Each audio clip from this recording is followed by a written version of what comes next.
દોડ ભાગ ભરી આજની જિંદગીમાં થોડું અટકીએ અને વિચારીએ કે શું દવાઓ વગર પણ આજનું જીવન શક્ય છે. કદાચ લાગશે કે ના, એ તો શક્ય નથી. નાની નાની વાતે ને નાના નાના રોગમાં દવાઓ તો લેવી પડે છે. પણ હવે જો એવું કહું કે માત્ર આપણી દિનચર્યા અને આપણા ખાનપાનને બદલીને આપણે દવા વગરનું જીવન જીવી શકીએ છીએ, તો કેવું લાગશે? ચોંકી ના જશો.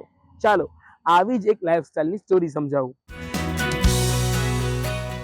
ये हमारा जो शरीर है ना, ये हमारी पर्सनल लेबोरेटरी जो आपको हर चीज गाइड करती है। जैसे आपके शरीर में पानी कम हो रहा है तो प्यास लग जाती है, खाना कुछ कम पड़ रहा है तो भूख लग जाती है, थक गया शरीर नींद लग जाती है, नींद पूरी हो गई नींद खुल जाती है।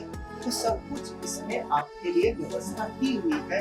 अपने शरीर को आप सुने समझें और उसके अनुसार आप व्यवहार करते रहें और आप बिना औषधि के आप लंबे समय तक स्वस्थ जीवन जी सकते हैं। जमवानुं केवुं तो तंदुरस्ती एवी। जो तमारी थाळीमां લીલા શાકભાજી, રંગીન ફળો અને આખા અનાજ હોય તો બીમારીઓ માટે દરવાજો બંધ. પણ શું ખાવું એ જ નહીં, કેવી રીતે ખાવું અને ક્યારે ખાવું એ પણ એટલું જ મહત્વનું છે. पहला, हितकारी भोजन करें। हर व्यक्ति को समझ में आता है कि क्या मेरे लिए अच्छा है, क्या बुरा है। हर व्यक्ति को ये पता है कि जैसे कि जो जंक फूड होते हैं वो सब नहीं खाना चाहिए, खराब तेल नहीं खाना चाहिए, खराब घी नहीं खाना चाहिए और जो अच्छे हैं उसमें से उसका सेवन करें। इसको कहते हैं हित भोग।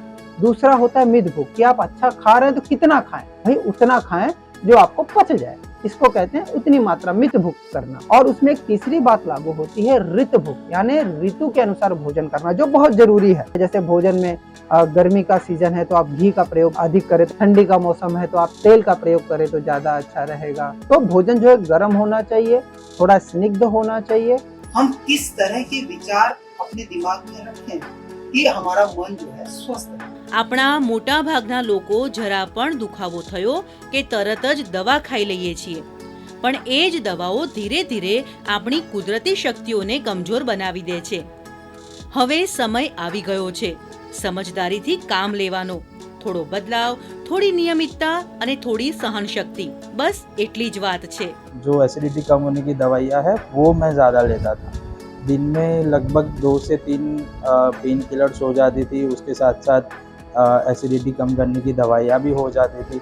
उससे मैं बहुत परेशान हो चुका था और अभी ऐसा है कि मैं बिल्कुल बिना दवाई के और कुछ भी ऐसा कोई भी दवाई बिना मैं रह सकता हूँ। मैंने ये चेंज किया है कि जब जब ऐसा हंगरनेस होता है तब भी मैं खाता हूँ।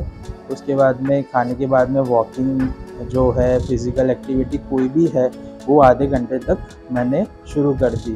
तो उसकी वजह से अभी मेरा जैसे कि एसिडिटी पूरी तरह से ख़त्म हो चुकी है।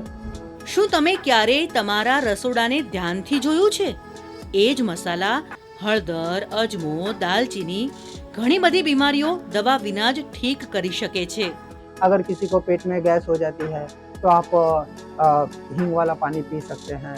किसी को जो है कि पचन में कोई दिक्कत है तो आप जो है कि मरीच होती है घर में, सौंठ होती है घर में, इसको जो है कि आप जो है कि पी के इस्तेमाल कर सकते हैं।